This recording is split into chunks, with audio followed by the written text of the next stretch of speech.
Hello everyone, the fuel gauge on my scooter has stopped working. So far I don't know what is the cause of the breakdown, but for diagnostics, I need to remove the seat. I turn the ignition key, but there is no reaction at the fuel sensor. Next I need to pull out the gasoline float. The float is untwisted simply with a screwdriver and light blows of a hammer. Next I need to get to the chip.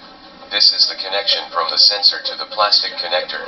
To do this I need to remove the side panel of the scooter body. I got to the trick. Now I disconnect the connections. Now I need to check the contacts with the multimeter, from the chip to the fuel sensor.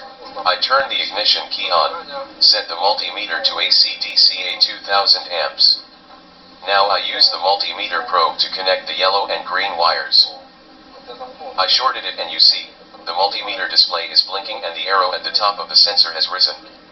This indicates that the wiring and the sensor itself are working properly. You can take a look at the sensor. Next, set the multimeter to a resistance of 2000 ohms.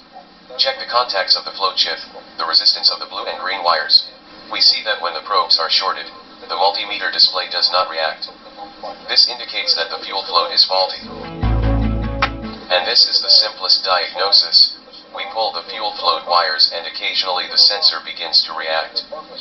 I want to show the difference between the old and new fuel float. I set the multimeter to a resistance of 2000 ohms.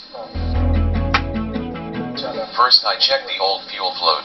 I connect the green and blue-white wires with the probe. You see there is no reaction on the board.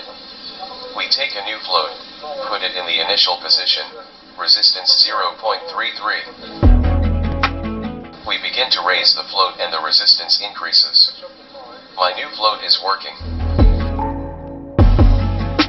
Now I install the fuel float in the tank.